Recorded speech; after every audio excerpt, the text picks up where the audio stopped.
يا مركز النور فيك الإخاء وفيك المحبة فيك النقاء. يا مركز النور فيك الإخاء وفيك المحبة فيك النقاء. وفيك تجمع شمل الشباب فصرت بحق لهم.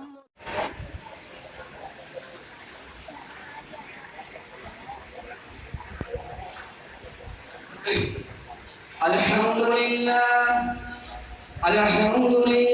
الذي خلق الإنسان من نطفة. الحمد لله الذي ليس كمثله شيء وهو السميع البصير. الحمد لله الذي خلق الموت والحياة ليبلوكم أيكم أحسن عملا وهو العزيز الغفور. نحمده ونستعينه ونستغفره ونؤمن به ونتوكل عليه ونعوذ بالله من شرور أنفسنا ومن سيئات أعمالنا. من يهده الله فلا مضل له ومن يضلله فلا هادي له.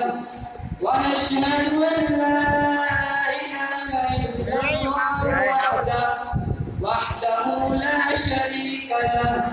ونشهد أن سيدنا وسندنا وحبيبنا وشفيعنا ومرشدنا ومولانا محمدا عبده ورسوله. أما بعد فمن زحزح عن النار وأدخل الجنة فقد فاز وما الحياة الدنيا إلا متاع الغرور. حاضرین جلسہ، اسٹیج پر بیٹھے ہوئے علماء اکرام، میں چند بات پیش کروں گا، نبی کے محبت میں سماعت فرمائیں۔ اس دنیا کے اندر جب میں نے اور آپ نے اپنی نگاہوں کو کھولا، دنیا والوں نے ایک سوچ آپ کی بنائی اور میری بنائی، ایک نظریہ آپ کا بنایا اور میرا بنایا، ایک تصور آپ کا بنایا اور میرا بنایا، ایک ذہن آپ کا اور میرا بنایا۔ ذہن کیا بنایا؟ اگر اس دنیا کی کامیابی حاصل کرنی ہے تو یہاں کی دنیا کے اندر عالیشان بنگلے بناؤ، تمہاری دنیا کامیاب ہو جائے گی۔ اگر اس دنیا کے اندر کامیابی حاصل کرنی ہے، دولت کے انبار جمع کرو، تمہاری دنیا کامیاب ہو جائے گی۔ ذہن یہ بنایا گیا، اگر اس دنیا کی کامیابی حاصل کرنی ہے، جہاں کی ڈگریاں حاصل کرو۔ اگر اللہ نے پروفیسر بنایا، اللہ نے وکیل بنایا، اللہ نے گریجویٹ بنایا، اللہ نے انجینئر بنایا، تو سوچ یہ بنا دی گئی، ان کی دنیا کامیاب ہو گئی۔ ذہن یہ بنایا، اگر دنیا کی کامیابی حاصل کرنی ہے تو یہاں کی حکومت داری میں حصے داری لو۔ اگر اللہ نے پردھان بنایا، اللہ نے چیئرمین بنایا، اللہ نے پی ایم بنایا، اللہ نے ایم ایل اے بنایا، تو سوچ یہ بنا دی گئی، ان کی دنیا کامیاب ہو گئی۔ یہ پیغام کس نے دیا؟ یہودیت اور عیسائیت نے۔ ان اندھوں کے پیچھے ہم نے چلنا شروع کیا، انہوں نے پیغام دیا کہ دنیا بناؤ، دنیا کے اندر ڈگریاں حاصل کرو، دنیا کی کامیابی دنیا کی دولتیں حاصل کرو، دنیا کی حکومتیں حاصل کرو، دنیا کی ڈگریاں حاصل کرو۔ اگر یہ تمام کی تمام تر چیزیں تمہیں مل گئی تو تمہاری دنیا کامیاب ہو جائے گی۔ اگر یہ تمام کی تمام چیزیں تمہیں نہ ملی تو تمہاری دنیا ناکام ہوگی۔ یہ پیغام کس کس نے دیا؟ یہودیت اور عیسائیت نے۔ اس پیغام کو ہم نے قبول کیا، اسی مشن پر چلنا شروع کیا۔ رب کریم نے یہ پیغام نہ دیا، تاجدار مدینہ امام الانبیاء نے نہ دیا۔ اللہ تبارک و تعالیٰ نے قرآن کریم میں فرمایا اگر تمہاری سوچ یہ کام کرتی ہے کہ دنیا کی کامیابی کا مدار یہاں کی دولت میں ہے تو اٹھاؤ قارون کو، اللہ نے اسے ناکام کیا۔ اٹھاؤ فرعون کو، اللہ نے اسے ناکام کیا۔ اٹھاؤ شداد کو، اللہ نے اسے ناکام کیا۔ اللہ تعالیٰ نے قرآن کریم میں فرمایا فَمَنْ زُحْزِحَ عَنِ النَّارِ وَأُدْخِلَ الْجَنَّةَ وَرِضْوَانٌ مِّنَ اللَّهِ أَكْبَرُ ذَلِكَ هُوَ الْفَوْزُ الْعَظِيمُ۔ تمہاری کامیابی اللہ کے راضی میں ہے۔ اگر اللہ تم سے دنیا میں راضی ہو گیا تو میرے پیارو تمہاری دنیا بھی کامیاب اور تمہاری آخرت بھی کامیاب۔ میرے پیارو اگر دنیا کی کامیابی کا مدار یہاں کی دولت میں ہوتا، یہاں کی گاڑیوں میں ہوتا، یہاں کے بنگلوں میں ہوتا، یہاں کی حکومتیں میں ہوتا، یہاں کی ڈگری میں ہوتا تو مجھے پیدا کرنے والے کی قسم میرے اور تمہارے سچے آقا پر کبھی فاقہ نہ آتا۔ اللہ تبارک و تعالیٰ آسمان سے جنتیں اتارتا، صبح کا خانہ الگ شام کا الگ ہوتا، لیکن نہیں پیارے نبی پر فاقہ آیا۔ حال وہ آیا امام الانبیاء پورے سبا پر کھڑے ہیں، حضرت جبریل کا آنا ہوا۔ حضرت جبریل آئے، نبی کو سلام کیا، نبی کو پیغام پہنچایا، فرمایا یا نبی اللہ ان السلام یقرئک السلام، سلام نے آپ کو سلام کیا ہے۔ نبی نے نظر کو اٹھایا، حضرت جبریل کو دیکھا، فرمایا او جبریل خدا کا سلام لے کر آیا ہے، خدا کا پیغام لے کر آیا ہے، لیکن تو نہیں جانتا آج محمد کے پیٹ میں اور آل محمد کے پیٹ میں 3 دن گزر گئے، ایک روٹی کا نوالا داخل نہ ہوا، ایک جو کا دانہ پیٹ میں داخل نہ ہوا۔ پیارے نبی نے حضرت جبریل سے شکوہ کیا، آسمان گرجنے لگا، زور کی آوازیں نکلی، امام الانبیاء گھبرائے، فرمایا او جبریل آسمان میں گرج کیوں؟ حضرت جبریل نے فرمایا یا نبی اللہ آسمان سے ایک فرشتہ چلا آیا زمین پر جو آج تک زمین پر نہ آیا تھا، امام الانبیاء کے دربار عالیہ میں آیا، امام الانبیاء کے قریب آیا۔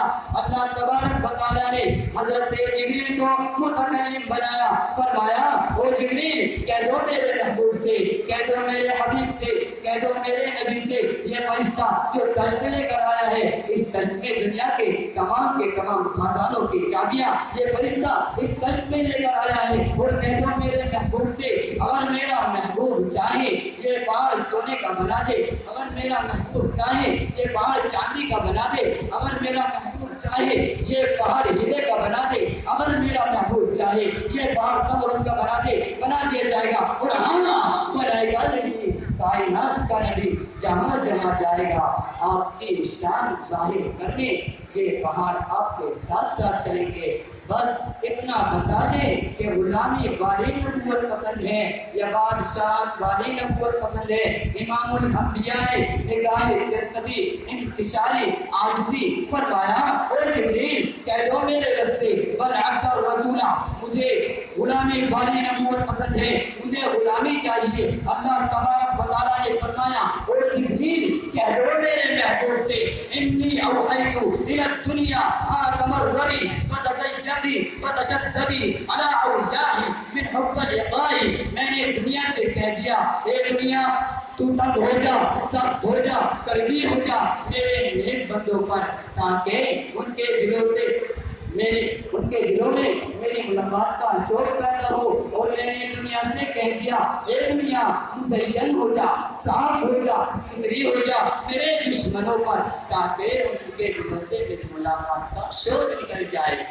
آمان غلامی والی نبوت پسند کی ہے تو فقر و فاقہ آپ کے گھر میں آئے گا، آپ کے بچوں پر آئے گا، آپ کے صحابہ پر آئے گا۔ اور ہاں گوایا امام الانبیاء کو پتا چلا حضرت فاطمہ بیمار ہے۔ امام الانبیاء نے ایک صحابی کو ساتھ لیا، ایک غلام کو ساتھ لیا، تاجدار مدینہ جہاں پہنچے، حضرت فاطمہ کا دروازہ کھٹکھٹایا۔ فاطمہ، میں تیرا ابا محمد رسول اللہ اندر آنا چاہتا ہوں۔ حضرت فاطمہ دروازے کے قریب آئی، فرمایا ابا آپ کو اندر بلا سکتی ہوں مگر آپ کے ساتھی کو نہیں، آپ کے غلام کو نہیں۔ امام الانبیاء نے فرمایا کیا بات ہے؟ حضرت فاطمہ نے فرمایا ابا چادر نہیں، پردہ کس سے کروں گی؟ امام الانبیاء نے کملی کو اتارا، عنایت کی، حضرت فاطمہ نے کملی پردہ کیا، ایک طرف حضرت عمران کو بٹھایا، ایک طرف تاجدار مدینہ کو بٹھایا۔ اب تاجدار مدینہ بیٹھے ہیں، حضرت فاطمہ کھڑی ہے۔ ایک بات اور بتاؤں، جب کوئی باپ اپنی بیٹی کے گھر جاتا ہے تو باپ کو دیکھ کر، بیٹی کو دیکھ کر ان کے دلوں میں ایک پیار چھلکتا ہے۔ اس پیار کو دنیا میں کوئی محسوس نہیں کر سکتا، صرف باپ اور بیٹی کے علاوہ۔ امام الانبیاء نے دیکھا حضرت فاطمہ کے چہرے پر اداسی، غم کا ماحول، فرمایا کیا بات ہے بٹیا؟ حضرت فاطمہ ذرا دور کھڑی تھی، دوڑ کر آئی، نبی کے دائیں بائیں جانب آ کر بیٹھی، سر میرے نبی کے سینے پر رکھا، رونے لگی، آنکھوں سے آنسو ٹپ ٹپ۔ امام الانبیاء نے کچھ سوال نہ کیا، امام الانبیاء نے تھوڑی مبارک حضرت فاطمہ کے سر پر رکھی، امام الانبیاء رونے لگے، آنکھوں سے آنسو ٹپ ٹپ، دونوں رونے لگے۔ کافی دیر بعد امام الانبیاء نے جذبات کو قابو میں کیا، آنسو کو صاف کیا، فرمایا کیا بات ہے؟ علی نے تجھے ڈانٹا ہے، سخت الفاظ کیے ہیں؟ حضرت فاطمہ نے کہا نہیں ابا، وہ تو بڑی تکلیف کرتے ہیں، بڑی عزت کرتے ہیں، بڑا خیال کرتے ہیں، جہاں ان کے دل میں یہ تصور آتا ہے یہ میری زوجہ ہے تو زیادہ یہ سمجھتے ہیں نبی کی بیٹی ہے۔